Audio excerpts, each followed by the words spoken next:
চিৎকার করে বলে ওঠে, তোমরা কি করতে চাইছো? কিন্তু এখানে সিন কাট হয়। এরপর যখন আইনের জ্ঞান ফেরে তখন সে লিচিকে দেখতে পায়। লিচি তাকে বলে, তুমি অবশেষে উঠেছো। আইন বলে, কি হয়েছে আমার? আমি কেন সবকিছু ভুলে গেছি? লিচি তখন বলে, ওই জুই হয়তো কিছু করেছে।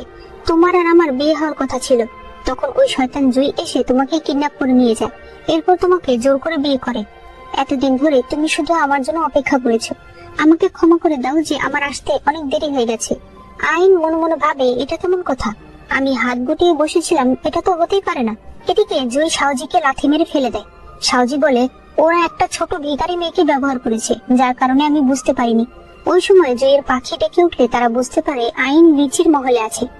এদিকে লিচি আইনকে একটা শীতের পোশাক পরিয়ে দেয়, যেটাতে মূলত এক ধরনের বিষ ছিল, যার কারণে আইন অসুস্থ হয়ে যাচ্ছিল। তার সুযোগ নিয়ে লিচি তাকে কিস করতে চাইছিল। ওই সময় বাইরে মারামারির শব্দ শোনা যায়। আইন বলে, আমাকে একটা চাকু দাও, আমিও ফাইট করতে চাই। কিন্তু লিচি তাকে বলে, তোমাকে কিছু করতে হবে না। জয় তখন নিজেই সেখানে আসে। সে ফাইট করে আইনের হাতে একটা চাকু দেয় আর বলে, চলো একসঙ্গে লড়াই করি। আইন অনেক অবাক হয়ে যায় যে যাকে লিচি খারাপ লোক বলছে সেই আইনকে ভালো করে চেনে। আইন নিজেই তখন জুইয়ের সঙ্গে চলে আসে, কিন্তু বাইরে এসে সে জুইয়ের গলায় চাকু ধরে। জুই বলে, কি হয়েছে? আমি দেরি করে এসেছি, তাই কি তুমি রাগ করেছো? আইন তখন বলে, তুমি কে? লিচি বলেছে তুমি আমাকে কিডন্যাপ করে নিয়ে গিয়েছিলে, কিন্তু তোমার ব্যবহারে তো মনে হয় না যে কোনো কিডন্যাপার এমন হতে পারে। তাই লিচির কথা আমি বিশ্বাস করিনি। আর এমন না যে আমি তোমার কথাও বিশ্বাস করছি। যতদিন না আমার স্মৃতি ফিরে আসছে ততদিন আমি তোমার সাথেই থাকবো। জুই তার এই কথাতে অনেক খুশি হয়, আর সাথে সে এটাও বুঝতে পারে যে লিচি আইনের স্মৃতি মুছে দিয়েছে। এরপর তারা বাড়িতে আসে। শাওজি আইনের সকল জিনিস তাকে দেখাতে থাকে। চাকু দেখে আইন বলে, এটা দিয়ে আমি কি করতাম? শাওজি বলে, আপনি মাস্টারকে মারতে চাইতেন। আইন বলে, আমার যদি ওর সঙ্গে বিয়ে হয়ে থাকে তাহলে আমি ওকে কেন মারতে চাইবো? শাওজি তাকে কিছু বলতে চায়, তবে জুই তাকে না করে। শাওজি জুইকে জিজ্ঞেস করে, আমরা এখন কি করব? স্মৃতি কিভাবে ঠিক করতে হয় তার চিকিৎসা তো আমি জানি না। তারা ভাবতে থাকে এবার তারা রোলেন নামে এক মহিলার কাছে যাবে চিকিৎসা করতে। এরপর জুই আর আইন একসঙ্গে কথা বলছিল। জুই আইনকে কোন একটা কথা বলে, যার কারণে আইনের কিছু কিছু মনে পড়তে থাকে। তাই সে জুইয়ের চেহারা ভালো করে ছুঁয়ে দেখে, কিন্তু এরপর সে সরে যায়। সে বলে, এমনিতেই যদি তুমি আর যুবরাজ দুজনেই আমাকে বিয়ে করতে চাও তাহলে সাধারণভাবেই আমি হয়তো তোমাকে বিয়ে করতে রাজি হতাম। যেটা শুনে জুই অনেক খুশি হয়। এরপর তারা সেই রোলেন নামে মহিলার কাছে আসে। জুই বলে, এই নিয়ে ওর দুইবার স্মৃতি গেছে। প্রথমবার যখন ওর স্মৃতি চলে গেছে তখন ওর স্মৃতি পুরোপুরি যায়নি, তবে ওর স্মৃতিতে একজনকে অন্যজন মনে করেছে। মহিলা তখন বলে, প্রথমবার যখন স্মৃতি মোছার চেষ্টা করা হয়েছে ওনার কি চেহারায় কোনো চেঞ্জ হয়েছে? জুই বলে, হ্যাঁ, আগে ওর চোখের নিচে একটা লাল তিল ছিল, যেটা এখন নেই। মহিলা তখন বলে, এটা কোনো সুইয়ের কারণে হয়েছে। এটা দুইবার ব্যবহার করা হয়েছে, আর একবার যদি ব্যবহার করা হয় তাহলে সে মারা যেতে পারে। সে তার চুল সরিয়ে দেখতে পায় সেখানে দুইটা সুই লাগানো আছে। জুই বলে, আমি এগুলো বের করছি। আইন তখন বলে, আমার কি তোমাকে বিশ্বাস করা ঠিক হবে? তোমার সাথে এসে আমি কি ঠিক করেছি? তুমি এখন কি করতে চাইছো? জুই হেসে বলে, তুমি যেহেতু আমার সাথে এসেছো তাহলে তোমার উচিত আমাকে বিশ্বাস করা। এরপর সে আইনের ঘাড় থেকে সেই সুই দুটো বের করে দেয়। সুই বের হওয়ার সাথে সাথেই আইনের সবকিছু মনে পড়ে যায়, আর তার এটাও মনে পড়ে যায় যে ছোটবেলায় তাকে লিচি নয় বরং জুই বাঁচিয়েছিল। আইন তখন অনেক খুশি হয় আর লিচিকে জড়িয়ে ধরে। এরপর আইনকে শুইয়ে দিয়ে জুই বাইরে মহিলার সঙ্গে দেখা করতে আসে। রোলেন বলে, এখন সবকিছু ঠিক আছে, কিন্তু দেখো তোমার নিজের কথা ভাবা উচিত। ভালোবাসা একটা ফিলিংস, আর তোমার মতো বিষাক্ত বডির মানুষের মনে কোনো ফিলিংস থাকতে পারে না, তাহলে সেটা তোমার জন্য অনেক ক্ষতিকর হয়ে যাবে। জুই বলে, আপনি এগুলো আইনকে বলবেন না। আচ্ছা, এভাবে চলতে থাকলে আমি কি মরে যাব? এদিকে লিচিকে দেখানো হয় যে অসুস্থ শরীর নিয়ে বসেছিল। তখন মহারানী এসে জুইয়ের উপর অনেক রাগ দেখাতে থাকে। সে বলে, আমি এখনই লোক পাঠিয়ে ওকে শেষ করে ফেলছি। লিচি তখন তাকে থামিয়ে দেয়। সে বলে, শুরুটা আমি করেছিলাম, এগুলো বাজারে ছড়িয়ে পড়লে আমাদের অনেক বদনামি হবে। আপনি চিন্তা করবেন না মা, আমরা নাজিনসিকে ভয় পাই না, আমরা ভয় পাই মহারাজকে আর তার রাজত্বকে। আমি আপনার সকল চিন্তা দূর করে দেব। নাজিনসি, আইন আর ইউ কাউকে নিয়ে আপনার আর চিন্তা করতে হবে না। এরপর দেখা যায় আইন সুন্দর করে একটা ল্যান্টার্ন বানাচ্ছিল। জুই এসে তাকে সাহায্য করে। এরপর তারা সেটার ভেতর আলো দেয়, যার ছায়া গিয়ে বাইরে পড়ে, আর সেটা দেখতে খুব সুন্দর লাগছিল। তখনই বাইরে তুষার পড়তে শুরু করে, যেটা দেখে তারা দুজনেই অনেক খুশি হয়। জুই বলে, তোমার মনে আছে প্রথমবার যেদিন আমাদের দেখা হয়েছিল সেদিনও তুষার পড়ছিল? আইন বলে, হ্যাঁ মনে আছে। আইন বলে, আমি তোমার জন্য ওষুধ আনতে গিয়েছিলাম। জুই বলে, কিন্তু তুমি আর ফিরে আসোনি। আইন বলে, রাস্তায় আমাকে বাবা মা পেয়ে যায়, কিন্তু পরে যখন আমি আসি তখন দেখতে পাই তুমি চলে গেছো। তারা একজন আরেকজনকে কিস করে। এরপর আইন একা একাই হাসতে থাকে। জুই বলে কি হয়েছে? আইন বলে ছোটবেলায় আমি আর তিনহান ভাইয়া একসঙ্গে খেলছিলাম, কিন্তু আমি স্নোম্যান বানাতে পারছিলাম না, তাই আমি কাঁদছিলাম। ভাইয়া তখন বাবা মাকে ডেকে নিয়ে আসে যাতে তারা আমাকে স্নোম্যান বানিয়ে দেয়। আমার ভাই পৃথিবীর সেরা ভাই, আমি চাই সে যেন সব সময় সুখে থাকে, কিন্তু তার জীবনে এখন এত কষ্ট নেমে এসেছে। জুই বলে তুমি কোনো চিন্তা করো না, আমার উপর ভরসা করো, আমি ইউ আর তিনহানকে অবশ্যই একসাথে করব। আইন এতে অনেক খুশি হয়। এরপর আইন বলে চলো আমরা গিয়ে ওয়াইন খাই। আইন দৌড়ে যেতে থাকে, তখনই জুইয়ের মুখ থেকে ব্লিডিং হতে শুরু করে। তার মনে পড়ে যায় রোলেন তাকে বলেছে তার ভালোবাসা যত গভীর হবে তার শরীরও তত খারাপ হয়ে যাবে, কিন্তু তারপরও সে আবারও আইনের পেছনে পেছনে যেতে থাকে। এদিকে তিনহান এখন সামান্য একটা প্রাসাদের গার্ড, তাই অন্যান্য গার্ডেরা তাকে নিয়ে হাসাহাসি করছিল। মূলত আজকে প্রাসাদে একটা অনুষ্ঠান ছিল, যার কারণে জুই আর আইন এই রাস্তা দিয়ে যাচ্ছিল। আইন সেই গার্ডেদের দেখে বলে খুব হাসি পাচ্ছে নাকি? জুই তাদেরকে বলে এখনই আমি তোমাদেরকে চাকরি থেকে বরখাস্ত করে দেব, যাতে সেই গার্ডেরা প্রচন্ড ভয় পেয়ে যায় আর তারা তাদের কাছে ক্ষমা চাইতে থাকে। কিন্তু আইন তিনহানের দিকে তাকিয়েছিল, যার কারণে গার্ডেরা তিনহানের কাছে ক্ষমা চাইতে থাকে। তিনহান তখন তাদেরকে বলে যে ওদেরকে ক্ষমা করে দাও, এমনিতেও ওদের কোনো দোষ নেই। আইন বলে তুমি চলো এখান থেকে, তুমি বাড়িতেই থাকবে। তিনহান বলে আমার কোনো অসুবিধা নেই, আমার ভাগ্যে যদি এটাই থাকে তাহলে আমি এখানেই খুশি, কারণ এভাবে থেকেও অন্তত আমি মনে এই শান্তি পাবো যে আমি ইউ এর কাছাকাছি আছি। জুই এরপর আইনকে নিয়ে আসতে থাকে। আইন বলে লিচির সামনে আমাকে কি নাটক করতে হবে যে আমার স্মৃতি এখনো নেই? জুই বলে ওই দিন আমি ওকে যে আঘাত দিয়েছিলাম তাতে ওর মেরুদণ্ডের না হলেও 2টা হাড় ভাঙার কথা। আমার মনে হয় না ও আজকের অনুষ্ঠানে আসতে পারবে। এরপরে যখন অনুষ্ঠান শুরু হয়ে যায়, মহারাজ ইউকে নিয়ে সেখানে আসে। আইন বলে ইউকে দেখে মনে হচ্ছে মহারাজ ওর সঙ্গে খারাপ ব্যবহার করে না। জুই তখন বলে যেহেতু ইউ এখন প্রেগনেন্ট তাই মহারাজ ওর সঙ্গে খারাপ ব্যবহার করবে না। মহারাজ ইউকে বলে খাবার শেষ করে আমি তোমাকে নিয়ে প্রাসাদের বাইরে ঘুরতে যাব। কিন্তু তখন হঠাৎ সে কাশতে শুরু করে। তার কাশির আওয়াজ শুনে জুইয়ের কিছু একটা সন্দেহ হয়। এরপরে খাবার শেষ করে মহারাজ ইউকে নিয়ে বাইরে এসেছিল। এটাই তিনহান ছিল। মহারাজ তাকে দেখে আরো বাড়িয়ে বাড়িয়ে কথা বলছিল। সে তিনহানকে বলে এখানে এসে নত হয়ে বসতে, যাতে ইউ তার উপর ভর করে নামতে পারে। তিনহানের তো মহারাজের আদেশ মানতেই হবে, তাই সে এসে পালকির সামনে বসে পড়ে। প্রথমে মহারাজ নামে, এরপর ইউ বুকে পাথর রেখে চোখে পানি নিয়ে তিনহানের উপর পা রেখে নেমে আসে। তাদের যে কত কষ্ট হচ্ছিল সেটা তাদেরকে দেখলেই বোঝা যায়, কিন্তু মহারাজের এগুলো দেখে আনন্দ লাগছিল। যাই হোক, পরদিন সকালে আইন একটা কাপড় সেলাই করতে চাইছিল, কিন্তু সে কিছুতেই সেলাই করতে পারছিল না। জুই তখন বলে কি হয়েছে, তোমার কি পর্যাপ্ত কাপড় চোপড় নেই? আইন বলে না, বসন্ত আসতে চলেছে, সেজন্য আমি তোমার জন্য একটা জামা বানাতে চেয়েছিলাম, কিন্তু আমি তো সেলাই করতে পারছি না। জুই তখন সেটা নিজেই সেলাই করে দেখায়। তার স্বামী এত কাজ পারে দেখে খুশিতে গিয়ে সে তাকে জড়িয়ে ধরে। জুই বলে আমি তাহলে তোমাকে শিখিয়ে দেই কিভাবে সেলাই করতে হয়। আইন বলে আমার শিখতে শিখতে বসন্ত চলে যাবে, তার চেয়ে বরং তুমি সেলাই করে নাও, আমি তোমার জন্য কাপড় নিয়ে আসি। জুই তখন তাকে কাছে টেনে নেয়। এরপর সে বলে এখন থেকে প্রত্যেক বসন্তে আমি তোমার জন্য কাপড় বানাবো। এরপর আইন ঘরে ছিল, তখন সেখানে তার দাসী আসে। সে বলে ইউ যে মহলে থাকতো সেই মহলে আগুন লেগে গেছে, হয়তো ইউ মারা গেছে। যেটা শুনে আইন দৌড়ে তখনই প্রাসাদে যেতে চায়, কিন্তু জুই তাকে ধরে। জুই তাকে নিজের সাথে করে নিয়ে যায়। সে তাকে রোল্যানের কাছে নিয়ে আসে।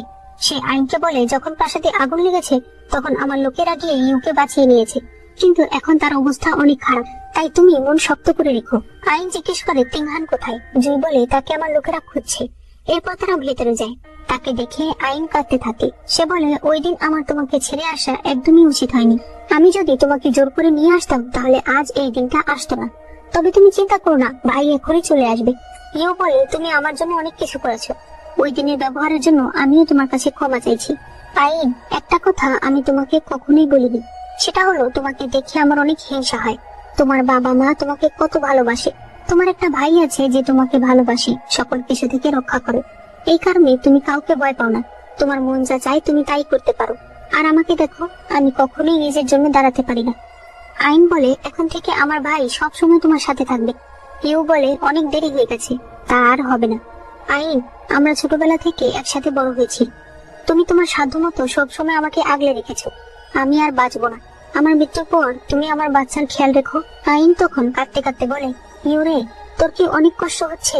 সে গিয়ে রোলেনের পায়ে পড়ে আর বলে দয়া করে আপনি আমার বান্ধবীকে বাঁচিয়ে নিন। জয়ী বোঝানোর অনেক চেষ্টা করছিল, আইন তাকে ধরেও কাঁদছিল। সে বলে, জয়ী, ওর বয়স মাত্র 19 বছর, তুমি দয়া করে ওকে বাঁচিয়ে নাও। জয়ীর পর ইউকে নিজের ইন্টারনাল শক্তি দিয়ে তার বাচ্চাকে সামনের দিকে নিয়ে আসে। এরপর সে বাইরে চলে আসে। রোল্যান্ড এরপর আইনকে একটা চাকু দেয় আর বলে, এবার আপনাকেই করতে হবে, মানে ইউ এর পেট কেটে বাচ্চা বের করতে হবে। আইন বলে, এটা হতেই পারে না, এতে ইউ বাঁচবে না। মহিলা বলে, ও এমনিতেও বাঁচবে না, আর বাচ্চাকে বাঁচানোর শুধুমাত্র এই একটাই উপায় আছে। তাই আইন এরপর পেট কেটে বাচ্চা বের করে। ইউ আইনের কাঁধের উপর মাথা রেখে বলতে থাকে, মানুষ মারা যাওয়ার পর কোথায় যায়? সেখানে কি অন্ধকার? সেখানে কি অনেক কষ্ট হয়? আইন বলে, তুমি এত ভালো একটা মেয়ে, তুমি অবশ্যই স্বর্গে যাবে। ইউ বলে, তুমি কি জানো এই রাজ্যের বাইরে চাঁদ দেখতে কেমন?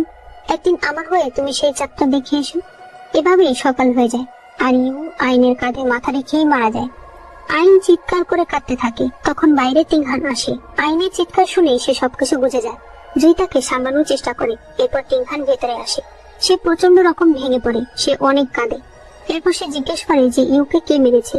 জয়ী বলে, আমি এই বিষয়ে এখনো সঠিক জানি না, আগে ইনভেস্টিগেট করতে হবে। তিংহান তলোয়ার নিয়ে তৈরি হয়ে যায় প্রতিশোধ নিতে। জয়ী বলে, তুমি কার থেকে প্রতিশোধ দেবে?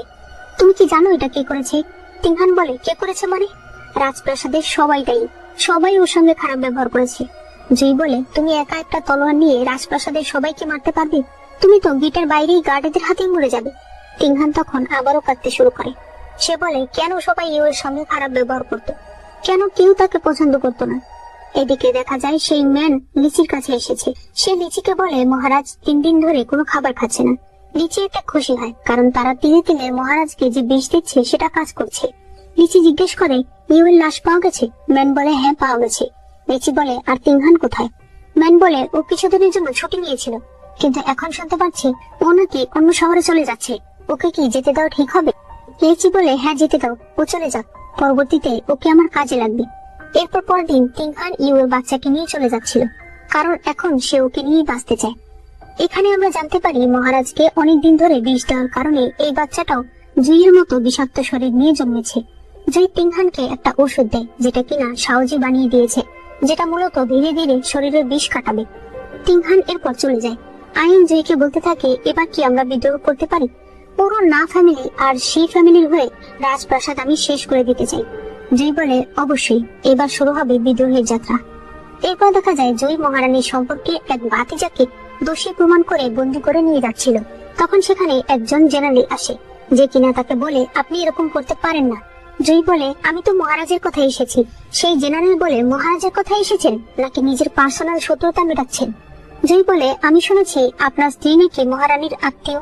তাহলে আপনার তো ব্যাপারটা জানার কথা যে রাজ্য এবার বদলাতে শুরু করেছে। এরপর সে সেখান থেকে চলে যায়। পরদিন জুই দাঁড়িয়েছিল।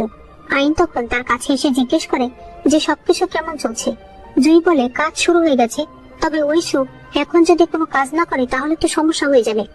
আর শুনেছি মহারানী নাকি এখন মন্দিরে যাচ্ছে, এই বিষয়টা যদি কেউ মাথা না ঘামায়। আইন বলে, লিচি অনেক ঠান্ডা মাথার মানুষ, ও তাড়াহুড়া করবে না। জুই বলে, লিচি করবে না, কিন্তু তার লোকেরা থেমে থাকবে না। আর সবচেয়ে বড় কথা হলো, ঐশ্বর যে স্ত্রী সে কখনোই থেমে থাকবে না, কারণ সে অনেক অহংকারী, আবার মহারানীর আত্মীয়। এই ব্যাপারে তোমাকে আগুনে ঘি ঢালার কাজ করতে হবে। আইন বলে, একজন অহংকারী মানুষ এমনিতেই রেগে যায় যদি তার সামনে আরেকজন অহংকারী মানুষ এসে পড়ে। জয় বলে, হ্যাঁ, আমার স্ত্রী এই পুরো রাজ্যের সবচেয়ে অহংকারী মেয়ে। আইন বলে, তুমি কি বলতে চাইছো? জয় বলে, অহংকারী হওয়া ভালো, তোমাকে মানায়। এতে আইন খুশি হয়ে যায়। এদিকে দেখা যায় মহারানী আজ জুই যে একজনকে গ্রেফতার করেছে সেটা নিয়ে রাগ করে বসেছিল। লিচি তাকে বলে ধৈর্য ধরতে। মহারানী বলে, তুমি ধৈর্য ধরতে পারবে, কিন্তু তোমার লোকেরা না। এভাবেই যদি চলতে থাকে তাহলে আমাদের আত্মীয় স্বজনরা সবাই রাস্তায় নেমে যাবে। লিচি বলে, রাজ পরিবারের এখন আমি একমাত্র ছেলে, আজ নয়তো কাল রাজা আমিই হব, তখন আবার সবকিছু ঠিক হয়ে যাবে।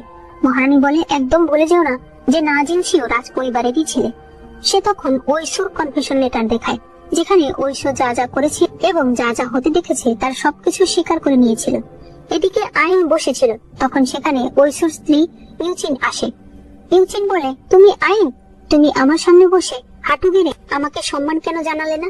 আইন বলে, তুমিও মঞ্চের মেয়ে, আমিও মঞ্চের মেয়ে, তার উপর তোমার স্বামী একটা জেনারেল আর আমার স্বামী রাজ জ্যোতিষী, তাহলে তোমার কাছে আমি কেন মতো হব?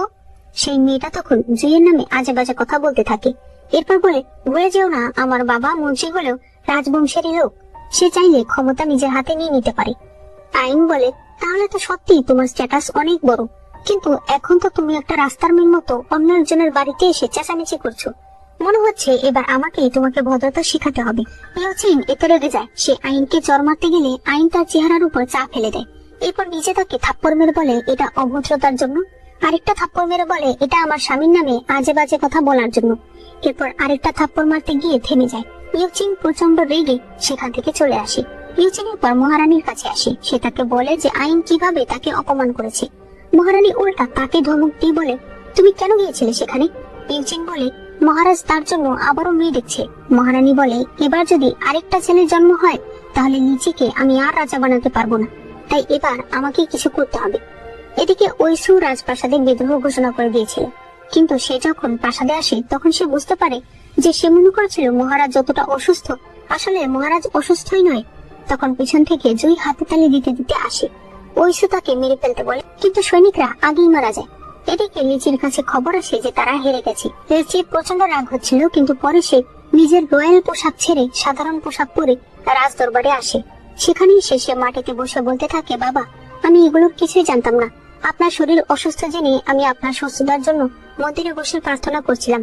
ঐশু এখানে বিদ্রোহ করতে চাইছে এগুলো আমি জানতাম না। মহারাজ এসে তাকে অনেকগুলো লাথি মারে।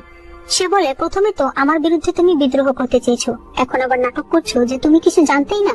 লিচি বলতে থাকে, বাবা, আমি সত্যিই জানতাম না, কিন্তু যেহেতু এখন এটা আমারই দোষ ছিল, তাই আমি যুবরাজের পদ থেকে সরে যাচ্ছি।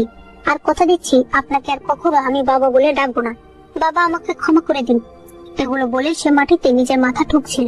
মন্ত্রীরা তখন বলতে থাকে, লিচি মহারাজের একমাত্র সন্তান, মনে হয় না সে এরকম কাজ করেছে।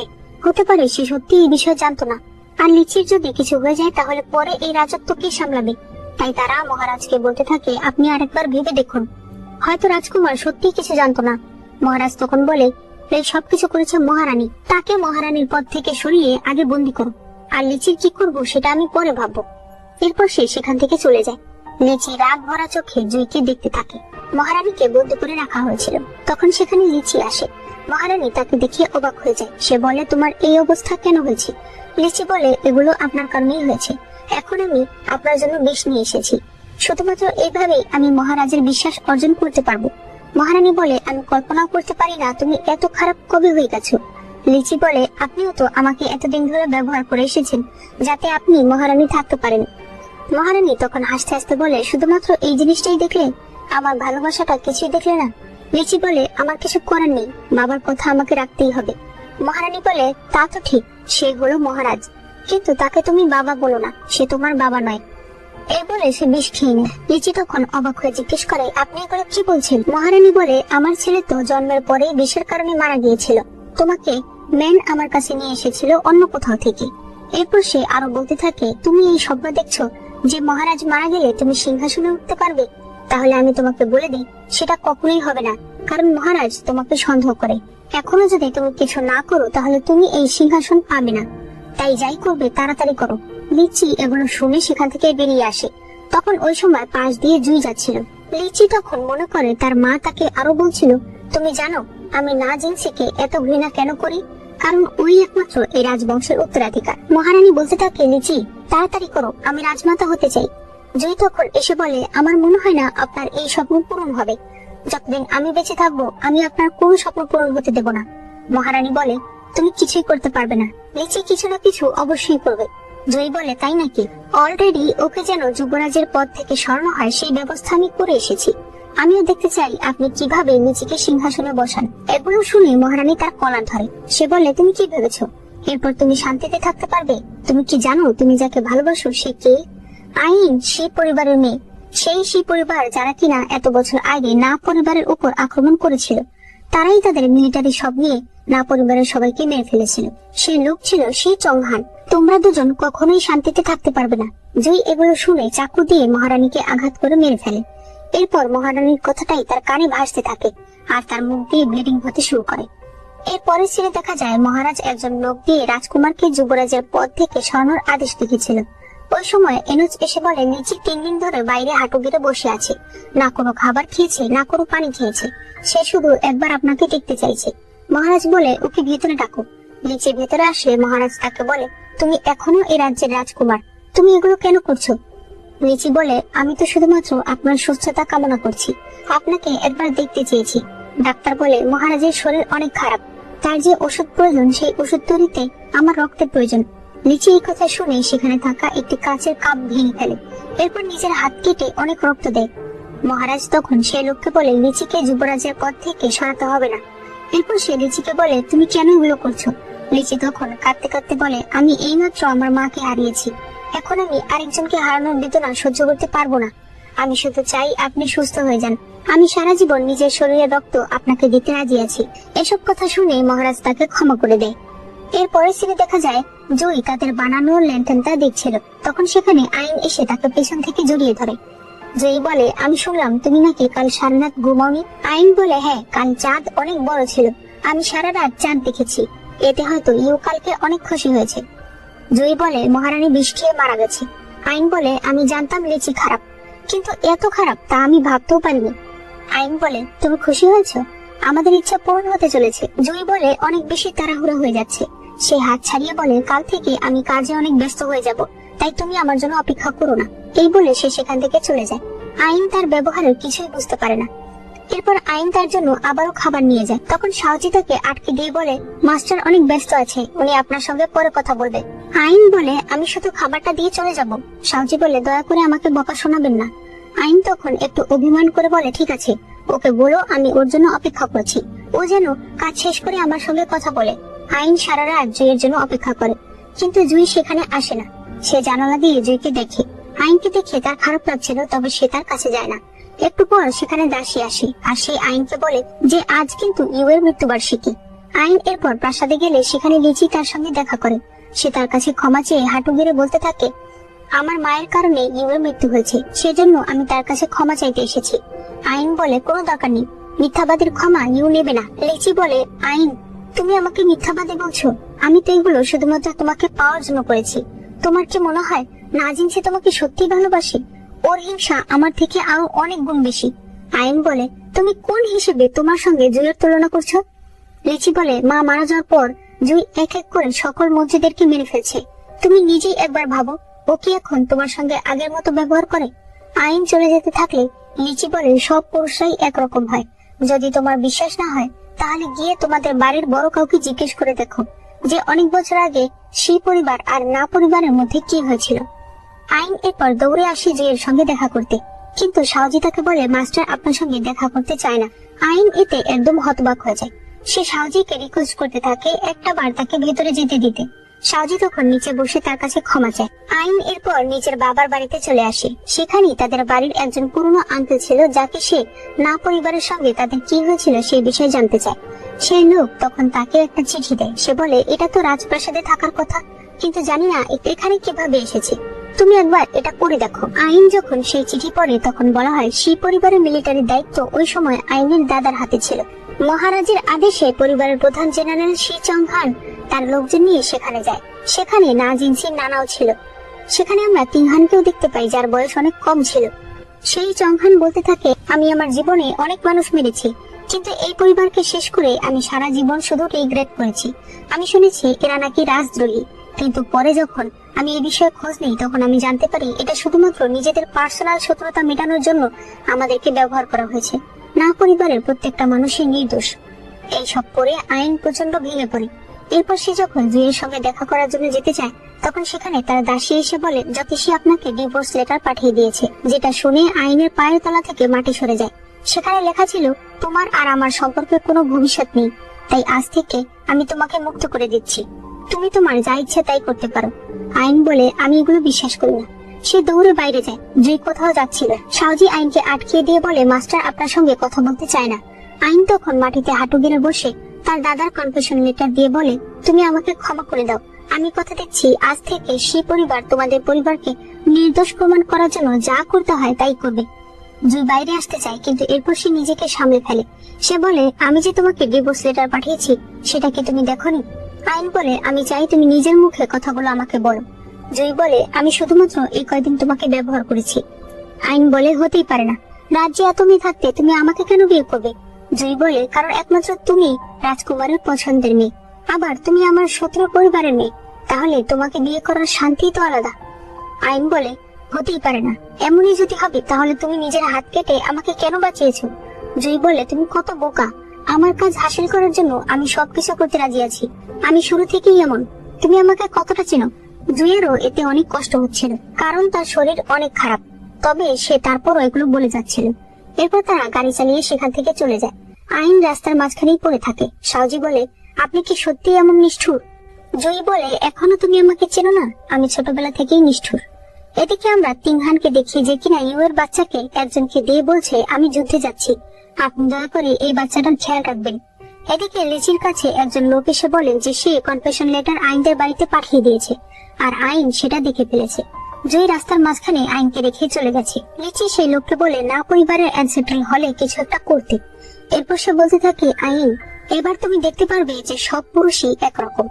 এদিকে আইন না ফ্যামিলির বাড়িতে যায়, যেখানে তার নিজের আর জুইয়ের কথা মনে পড়ে। এরপর সে অ্যানসেট্রাল হলে যায়, যেখানে সে সেই কনফেশন লেটার রেখে তাদের সবার কাছে ক্ষমা চাইতে থাকে। সেখানে অনেক কাঁদে। তখন লিচির একজন লোক অ্যানসেট্রাল হলের একটা মেমোরিয়াল ট্যাবলেটের উপর কিছু একটা ফেলে, যার কারণে সেটা পড়ে যায়। আইন গিয়ে যখন সেটা দেখতে চায় তখন দেখতে পায় মেমোরিয়াল ট্যাবলেটের উপরে তো একজনের নাম লেখা ছিল, কিন্তু তার পেছনে আইনের নাম লেখা ছিল। আইন একদম অবাক হয়ে যায়। সে আরেকটা মেমোরিয়াল ট্যাবলেট দেখতে পায় সেটাতে তার ভাইয়ের নাম লেখা, আরেকটাতে তার বাবার নাম। এভাবে সবগুলোতেই তাদের পরিবারের নাম লেখা আছে। আইন বুঝতে পারে জুই নিজের পরিবারের প্রত্যেকটা সদস্যের মৃত্যুর পরিবর্তে তার শত্রুদের মৃত্যু চায়। এরপর আইন রাস্তা দিয়ে যখন যাচ্ছিল তখন সে সেই মিলিটারির একজন আর্মিকে দেখতে পায়, যে কিনা খুবই আহত অবস্থায় রাজ্যে ফিরে এসেছে। আইন তাকে জিজ্ঞেস করে কি হয়েছে। সেই সৈনিক বলে, জ্যোতিষী, সেই পরিবারের আর্মিদের সকল খাবারের সাপ্লাই বন্ধ করে দিয়েছিল। আমাদের সকল সেনারা না খেয়ে যুদ্ধ করেছে, যার কারণে কেউ বাঁচতে পারেনি। 3 জেনারেলের সবাই মারা গেছে, তাদের লাশ রাজ্যের বাইরেই পড়ে আছে। 3 জেনারেল মানে হলো আইনের বাবা, মা আর ভাই। এরপর সেই লোক মারা যায়। আইন চিৎকার করে বলতে থাকে, এগুলো মিথ্যে, এগুলো হতেই পারে না। এদিকে এই খবর জুইয়ের কাছেও আসে। জুই এগুলো শুনে আরো অসুস্থ হয়ে যায়। এরপর আমরা লিচিকে দেখতে পাই, যাকে একজন লোক এসে খবর দেয় যে তার প্ল্যান সাকসেসফুল হয়েছে। লিচি এতে অনেক খুশি হয়। পরদিন আইন তার পরিবারের মানুষের লাশ ফিরিয়ে আনার জন্য যুদ্ধের ময়দানে যাচ্ছিল। তখন সেখানে জুই আসে। জুই বলে, ওখানে অনেক বিপদ হতে পারে, আমিও তোমার সাথে যাই। আইন বলে, এখন তুমি কি দেখতে এসেছো? রাজকুমারের পছন্দের মেয়ে আর জ্যোতিষীর স্ত্রী কি অবস্থায় আছে? আমি কত বড় বোকা, এতদিন ধরে একটা ডেমনের ঘর করে আবার তার কাছে আমার পরিবারের জন্য ক্ষমা চাইছিলাম। এবার কি তুমি খুশি হয়েছো? মনে রেখো, এরপর থেকে তুমি যদি আরেকবার আমার সামনে আসো তাহলে আমাদের দুজনের মাঝখান থেকে যে কোনো একজন বেঁচে থাকবে। এই বলে সে সেখান থেকে চলে যায়। এরপর সে ময়দানে আসলে দেখতে পায় সেখানে সকল সি মিলিটারিরা মারা গেছে। সে তার বাবা মায়ের লাশের কাছে গিয়ে তাদেরকে বলে, আমি আপনাদেরকে বাড়ি নিয়ে যেতে এসেছি। এরপরে সে একটি ঠেলা গাড়িতে করে লাশ নিয়ে যেতে চাইছিল, কিন্তু শহরের কমান্ডার গেট খুলছিল না। আইন তখন সেখানে থাকা ক্যাপ্টেনদেরকে এক এক করে বলে, আপনি যেদিন অসুস্থ হয়ে গিয়েছিলেন আমার ভাই ওই দিন আপনাকে বাঁচিয়েছিল। ওই দিন যেদিন আপনার গায়ে 3 লাগতে যাচ্ছিল আমার বাবা আপনাকে বাঁচিয়েছিল। আর আপনি ক্যাপ্টেন যেদিন অনেক বেশি অসুস্থ ছিলেন সেদিন আমার মা সারা রাত জেগে আপনার দেখাশোনা করেছিল। আর আজ আমি তাদেরকে বাড়ি নিয়ে যেতে এসেছি, সেটাও আপনারা দিতে পারবেন না। তারা তখন কমান্ডারের কাছে হাঁটু গেড়ে বলতে থাকে গেট খুলে দিতে। তাই গেট খুলে দেওয়া হয়। তখন দেখা যায় জুইও সেখানেই ছিল। এরপরে সেই কমান্ডার অনেক চিন্তা করছিল। একজন সৈনিক তার কাছে আসলে কমান্ডার বলে, সেই পরিবারের মেয়েটাকে বাঁচিয়ে রেখে কি লাভ? সেই সৈনিক বলে, যুবরাজ বলেছে ওই মেয়েটার জন্য কোনো ক্ষতি না হয়। কমান্ডার বলে, না, তাকে বাঁচিয়ে রাখা যাবে না, তাকে মারার জন্য সৈনিক নিয়ে যাও। এদিকে আইন একটা মেয়ে, সে তো আর এত দূর তাদের লাশ নিয়ে যেতে পারবে না, তাই সেখানেই তাদের রাজ্যের শহরে তাদেরকে দাফন করে দেয়। এরপর সে সেই মন্দিরে যায় যেখানে প্রথমবার তার জয়ের সঙ্গে দেখা হয়েছিল। একটু সামনে গেলে সে সেখানে একটি ছেলেকে দেখতে পায়। ছেলেটি তাকে দেখে ভয় পেয়ে বলে, আমাকে মেরো না। সে বলে, আমি তোমাকে মারবো না। সে সেখানে বসে পড়ে। সে সেই ছেলেটাকে নিজের সাথে আনা পানি আর খাবার খেতে দেয়। ছেলেটি বলে, আমি কোনোদিন আপনার এই উপকার ভুলবো না।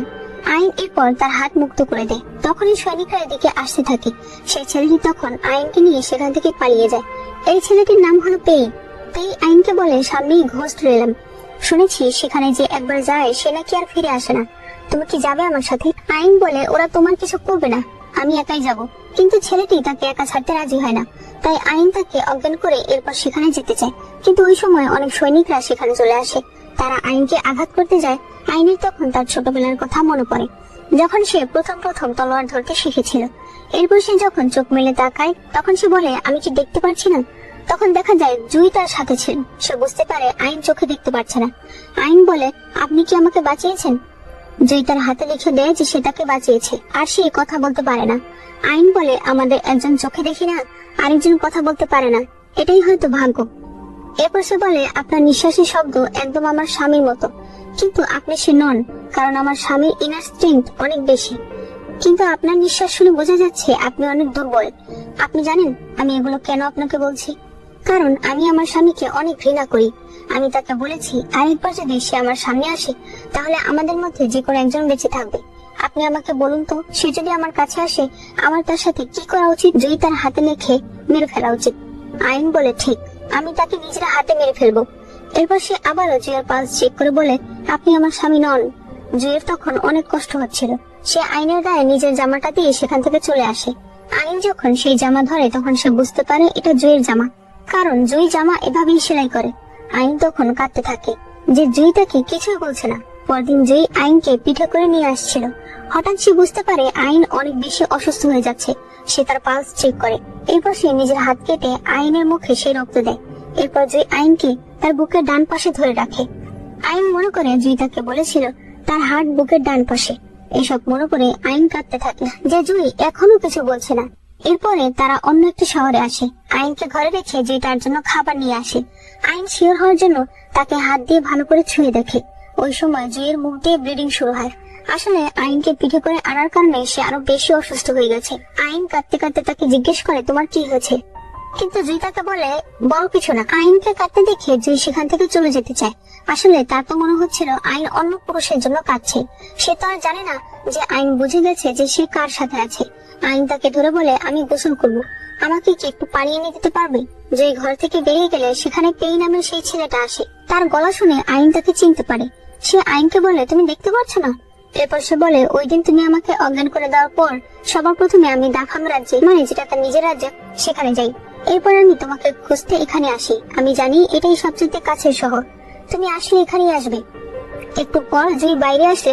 ভেতরে একটা ছেলের শব্দ শুনে সে তাড়াতাড়ি দরজা খুলে দেখতে পায় আইন পেইর গায়ে ওষুধ লাগিয়ে দিচ্ছে। এটা দেখে জুইয়ের তো শরীর জ্বলে যাচ্ছিল। পেই বলে, একটা ছেলে এসেছে। আইন বলে, ওই দিন ইনি আমাকে বাঁচিয়েছে। উনি কথা বলতে পারে না। পেই বলে, ও বোবা, তাহলে তো মনে হয় তোমার সারাদিন অনেক বোরিং লাগে। তোমার যদি খারাপ লাগে তাহলে তুমি আমার কাছে যেও, আমি সারাদিন তোমার সাথে কথা বলবো। জুই এগুলো শুনে তাকে হাত ধরে বাইরে নিয়ে যায়। পেই বলে, তুমি মিথ্যা কথা বলেছো, তুমি একদমই বোবা না। জুই বলে, তো কি হয়েছে, আমরা স্বামী স্ত্রী, এগুলো আমাদের ব্যাপার। পেই বলে, কিন্তু তোমার কথা তো একবারও ও বললো না, তুমি হয়তো ওর এক্স হাজবেন্ড হতে পারো।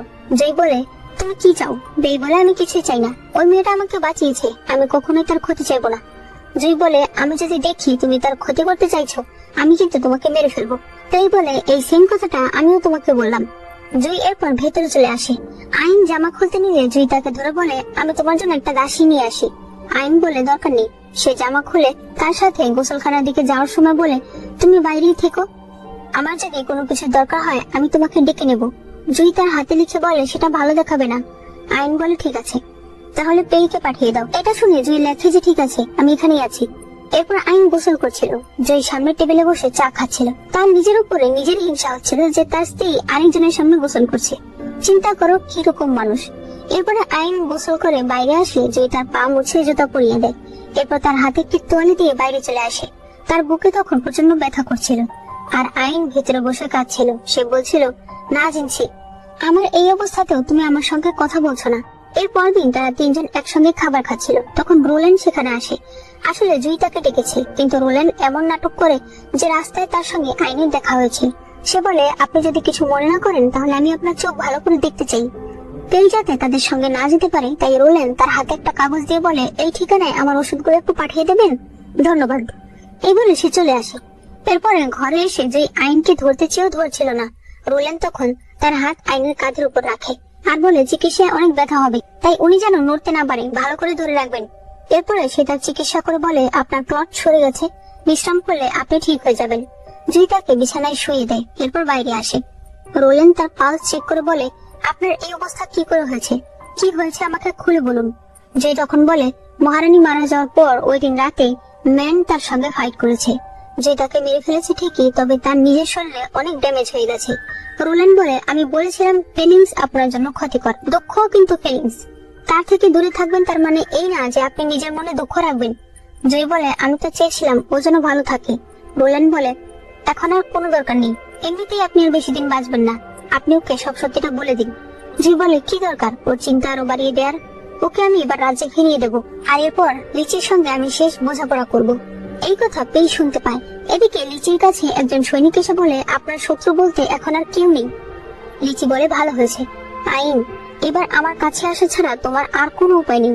সৈনিক বলে, সে আপনার যোগ্য না, আপনাকে ছেড়ে সে চলে গেছে, তাই তার বেঁচে থাকার কোনো অধিকার নেই, এই কারণে কমান্ডার তাকে মেরে ফেলেছে। লিচি বলে, কি? সে চাকু নিয়ে সেই সৈনিককে নিষ্ঠুর ভাবে মেরে ফেলে, এরপর চিৎকার করে বলতে থাকে, না জিনছি, সব দোষ তোমার, তুমি আমাদের জীবনে না আসলে আজ আইন বেঁচে থাকতো। এরপরে আইন আর পেই চলে যাচ্ছিল। আইন পেইকে জিজ্ঞেস করে, তুমি কোথায় যাবে? পেই বলে, আমি দাফাং রাজ্যে চলে যাচ্ছি, আমি জীবনের মুক্তা খুঁজতে এসেছিলাম। আইন বলে, মুক্তা মানে? পেই বলে, মুক্তা হলো ভালোবাসা, যার জন্য ছেলেরা পাগল থাকে। আইন বলে, আমার তো বিয়ে হয়ে গেছে, আমি তো আর তোমার মুক্তা হতে পারবো না। যেটা শুনে যেই খুশি হয়। পেই বলে, আমি জানি, কিন্তু সে তো তোমাকে ভালোবাসে না, তোমার এবার নতুন কাউকে খোঁজা উচিত। জুই এটা শুনে হাত দিয়ে তাকে রাস্তা দেখাতে থাকে আর নিচে আইনকে ধরে নিয়ে আসে। এরপর সে আইনের হাতে লেখে, সাবধানে যেও। আইন বলে, তোমার কি আমাকে আর কিছু বলার নেই? জুই তার হাত ছাড়িয়ে নেয়। আইন হেসে বলে, আমার মনে ছিল না, তুমি তো কথা বলতে পারো না, তাহলে আজ থেকে আমাদের রাস্তা আলাদা। এই বলে সে সামনের দিকে যেতে থাকে আর চোখের বাঁধনটাও খুলে ফেলে। এরপরে সে যখন রাজ্যে আসে তখন তার দাসী তাকে ধরে। আইন বলে, কি হয়েছে, সবকিছু এত নীরব কেন? দাসী বলে, মহারাজের অবস্থা খুবই খারাপ, শোনা যাচ্ছে যুবরাজ নাকি এখন সিংহাসনে বসবে। আইন এটা শুনে একদম অবাক হয়ে যায় আর মনে মনে সে প্ল্যান করে লিচিকে কিছুতেই সফল হতে দেওয়া যাবে না। এরপর পরদিন আইন লিচির সঙ্গে দেখা করতে আসে। লিচি তাকে দেখে অনেক খুশি হয়। আইন বলে, আমি তোমার সঙ্গে একটা ডিল করতে এসেছি। ওই না জিনছি শুধুমাত্র আমার পরিবার নয়, বরং রাজ্যের অনেক সেনাদেরও মেরে ফেলেছে, তাই ও এখন তোমার আর আমার দুজনেরই শত্রু।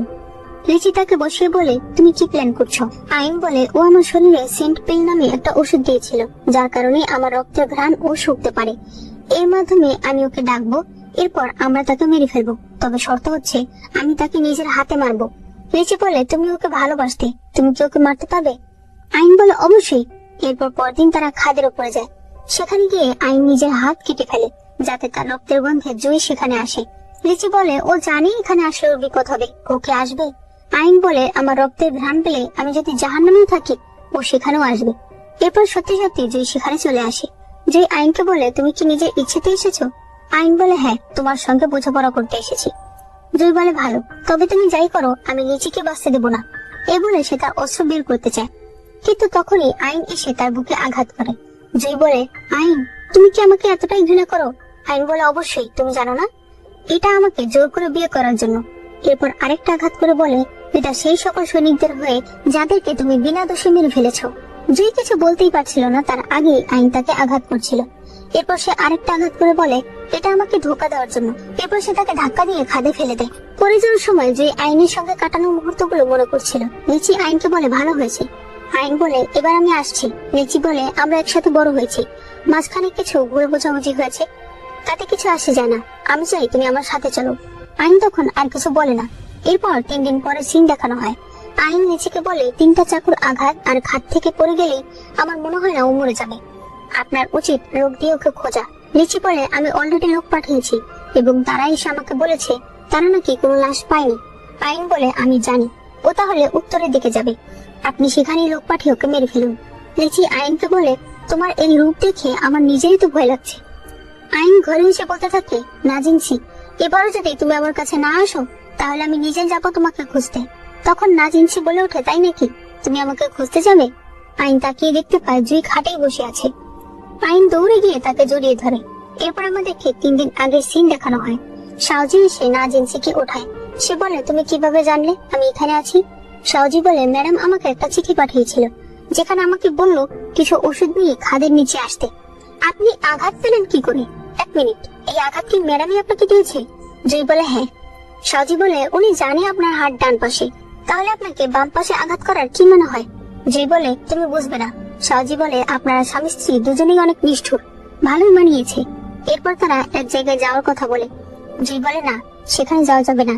আইন হয়তো রাজকুমারের বিশ্বাস রাখার জন্য ওই জায়গার নাম এতক্ষণে বলে দিয়েছে। আমাদেরকে অন্য জায়গায় যেতে হবে। এরপরেই সাউজি তাকে লিচির মেডিকেল রিপোর্ট দেখায়, যেটা সে ডাক্তারের কাছ থেকে জোগাড় করেছে, যেখানে লেখা ছিল লিচির কোনো প্রকার কোনো সমস্যা নেই, সে একদম সুস্থ। সাউজি বলে মহারাজ ছোটবেলা থেকে অসুস্থ, তার ছেলেদের মাঝে এই রোগ ছড়াবে এটা স্বাভাবিক, কিন্তু লিচি একদম সুস্থ কি করে হয়? জয় বলে হয়তো সে মহারাজের নিজের ছেলেই নয়। বর্তমানে যে আইনকে বলে আমাকে ক্ষমা করে দিও, আমার অহংকারের কারণে আমাদের মধ্যে ভুল বোঝাবুঝি হয়েছে, আর সেই পরিবার শেষ হয়ে গেছে। আইন বলে সেই পরিবার লিচি শেষ করেছে। জয় বলে তুমি কি করে জানলে? আইন বলে আমি ভাইয়ের চিঠি পেয়েছি। তখন আমাদেরকে দেখানো হয় আইনের যখন চোখ ভালো হওয়ার পর সে বাড়িতে ফিরে এসেছিল, তখনই তিংহানের ঘোড়া এসেছিল, যেখানে তিংহানের রক্ত দিয়ে লেখা একটি চিঠি ছিল, যাতে লেখা ছিল লিচি আমাদের সঙ্গে বিশ্বাসঘাতকতা করেছে। জয় বলে তার মানে তোমার ভাই বেঁচে আছে, তবে সে কোথায় আছে সেটা বের করতে হবে। তুমি চিন্তা করো না, আমি তোমার ভাইকে বাঁচিয়ে নেব। আইন তখন তাকে জড়িয়ে ধরে, এরপর বলে আঘাত করো কি অনেক ব্যথা পেয়েছিলে, কিন্তু আমি কি করতাম? আমি যদি এটা না করতাম তাহলে লিচি অন্য কোনো উপায়ে তোমাকে মেরে ফেলতো। তুমি হয়তো নিজের চিন্তা করো না, কিন্তু আমি করি। তুমি কিভাবে এত সহজে আমাকে তোমার থেকে দূরে সরিয়ে দিলে? ওই দিন রোলেনের কথা আমি সব শুনেছি। আমি কি তোমার যোগ্য না? জুই বলে এটা কি বলছো? আমি এরকমটা কখনোই ভাবিনি। আইন বলে একদিন সবাইকে মরতে হবে। না জিনছি, একটা জিনিস কি জানো? ভালোবাসা ছাড়া 1000 বছর বেঁচে থাকার চাইতে ভালোবাসার সাথে এক মুহূর্তে বেঁচে থাকা কত শান্তির। আমি সবসময় তোমার সাথে থাকতে চাই। তুমি আমাকে কথা দাও, এরপর থেকে আমরা কখনোই আলাদা হব না, যতদিন না মৃত্যু আমাদেরকে আলাদা করছে। জুই বলে ঠিক আছে। এদিকে আমরা লিচিকে দেখি, যে কিনা তিংহানকে চরম ভাবে মারছিল, আর তাকে শুধু একটা কথাই জিজ্ঞেস করেছিল যে ইউর বাচ্চাটা কোথায় আছে। তিংহান তাকে বারবার বলছিল আমি জানি না। এরপর সে বলে তুমি নিজের রাজ্যের সঙ্গে ধোঁকা করেছো, নিজের লোকেদের মেরে ফেলেছো।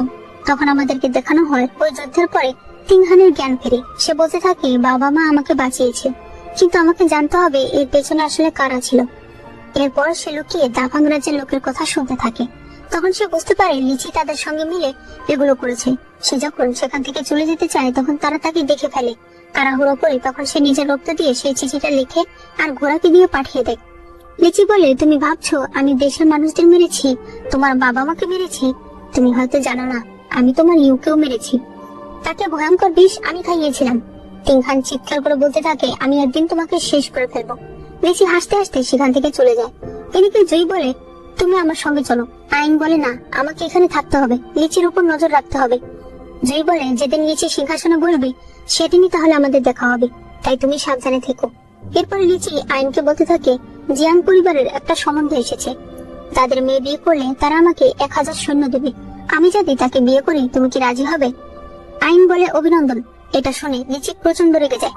সে বলে তুমি কি ভাবছো এই যা কিছু আমি করছি সব সিংহাসন পাওয়ার জন্য? না, এগুলো আমি তোমাকে পাওয়ার জন্য করেছি। তুমি কেন তারপর আমার কাছে আসতে চাও না? তুমি বলতে পারো না যে তুমি রাগ করবে, তুমি মানতে পারবে না? আইন বলে আমি আপনার ভালোবাসার যোগ্য না, আমি ভালোবাসে ঠকেছি, তাই বাকি জীবন আমি মন্দিরে কাটাতে চাই। লিচি বলে যদি তুমি বাকি জীবন মন্দিরে কাটাতে চাও তাহলে এই রাজপ্রাসাদই হবে মন্দির, তবে তোমাকে আমার সাথেই থাকতে হবে।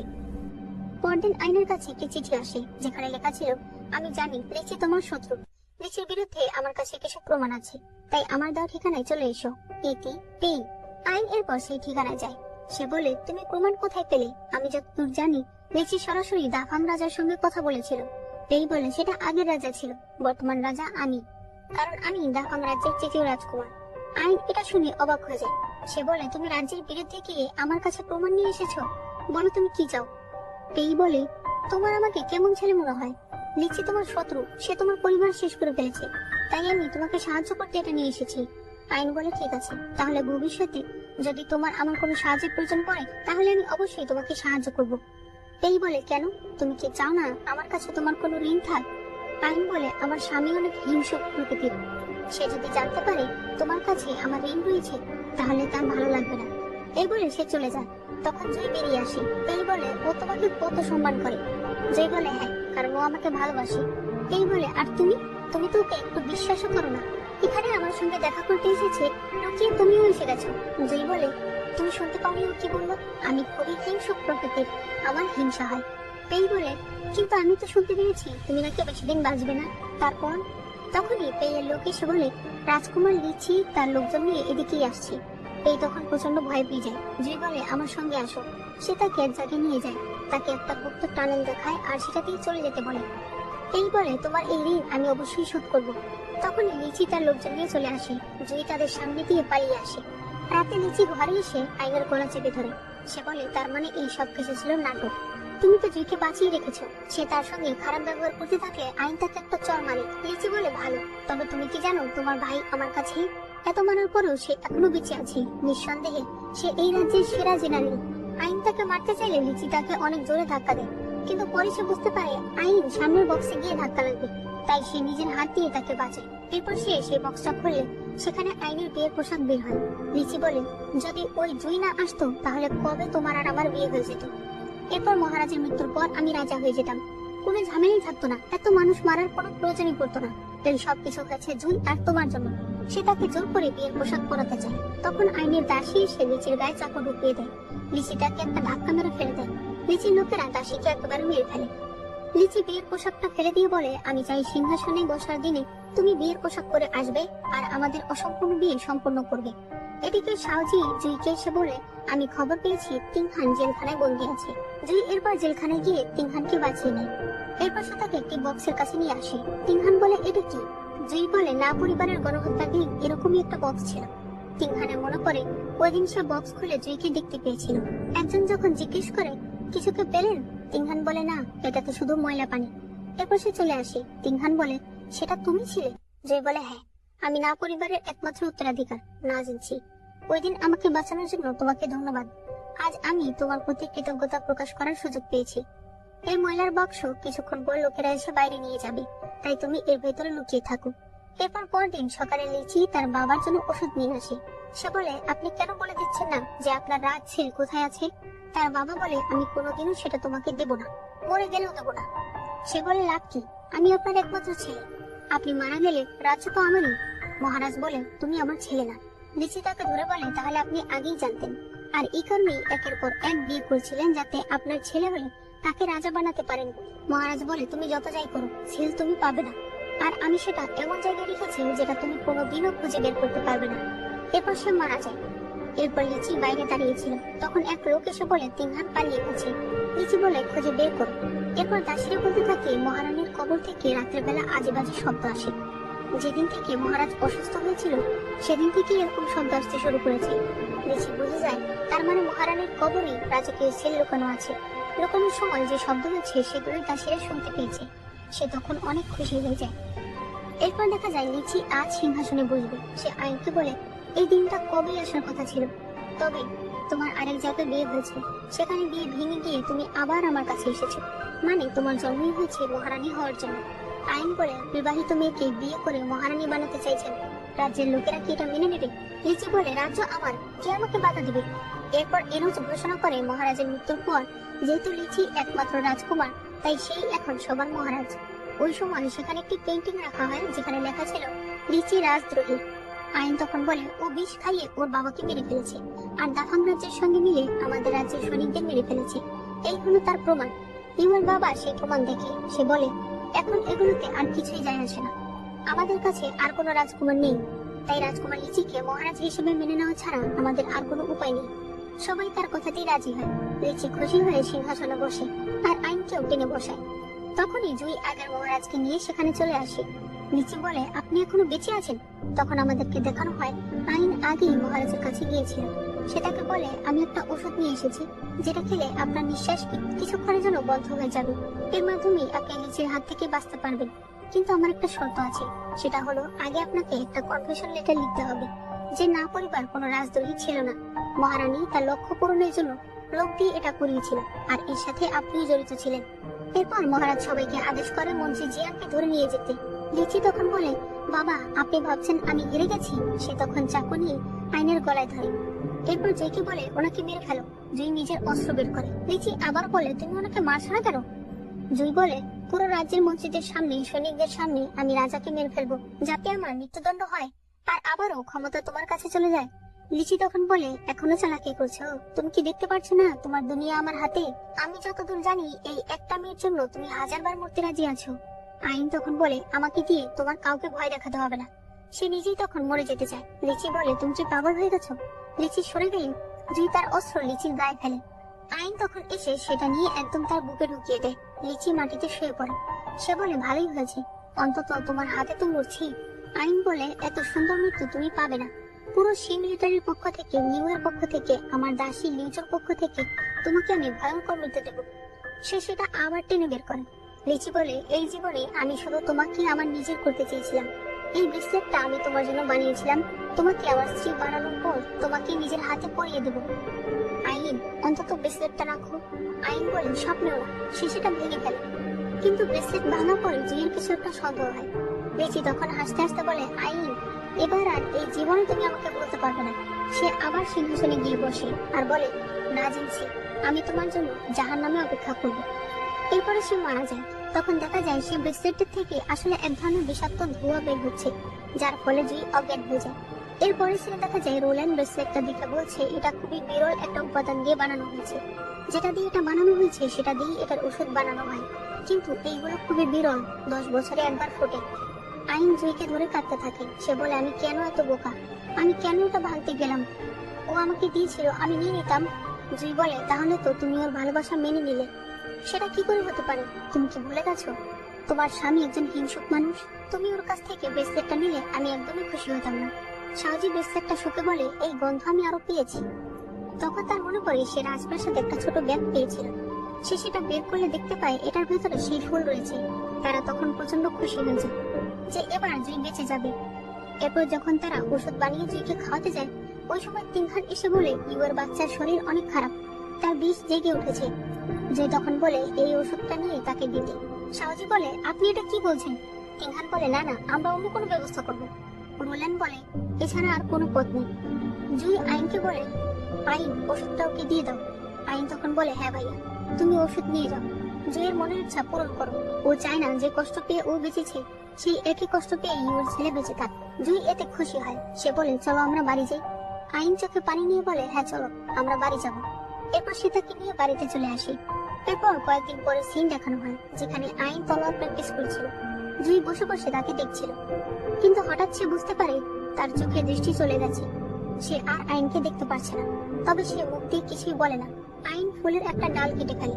এরপর সেটা এনে জুইকে দেখিয়ে বলে, সুন্দর না? জুই বলে, হ্যাঁ, আমার স্ত্রী তলোয়ারবাজি সবচাইতে সুন্দর। আইন বলে, আমি তো ফুলের কথা বলছি। জুই বলে, ও হ্যাঁ, সুন্দর। সে হাত দিয়ে ধরতে চায়, তবে সে ধরতে পারে না। আইন তখন বলে, তুমি চোখে দেখতে পাচ্ছ না, তাই না? এরপর দেখা যায় জুইয়ের চুলও সাদা হয়ে গেছে। সাউজি তাকে চেক করে বলে, বিষ ছড়িয়ে পড়ার পর থেকেই তার চোখ আর চুলকে আগে অ্যাটাক করেছে। এরপর সে বলে, আচ্ছা আমি যাই, দেখি যদি কোনো ওষুধের খোঁজ পাই। এরপর আইন বলতে থাকে, তুমি জানো, যখন আমি অন্ধ হয়ে গিয়েছিলাম তখন প্রথম দিনই আমি বুঝতে পেরেছিলাম যে আমাকে তুমি বাঁচিয়েছ। আমি যদি নীরবে তোমার কাছে থাকি, তুমি কি আমাকে চিনতে পারবে? জুই বলে, ওই সময় তুমি আমাকে ঘৃণা করতে, তাহলে আমাকে মেরে ফেললে না কেন? আইন বলে, আমার সেই সাহস নেই। সে বলে, আমি আর কখনোই তোমার থেকে আলাদা হতে চাই না। এরপর সে তাকে কিস করে। জুইও তখন তাকে কিস করে। তখন সেখানে পেই আসে।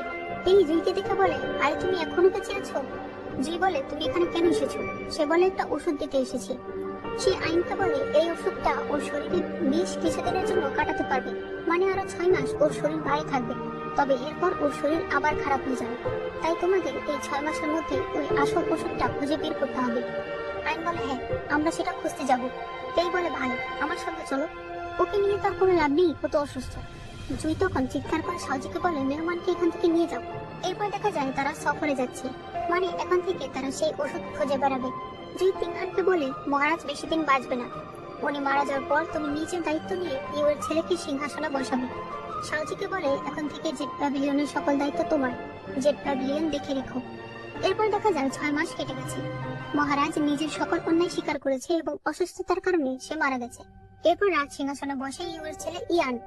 এদিকে আমরা আইন আর জুইকে দেখি। আইন বলে, রাজ্যের বাইরে চাঁদ দেখতে খুব সুন্দর, কিন্তু দুঃখ হলো ইউ সেটা নিজের চোখে দেখতে পারলো না।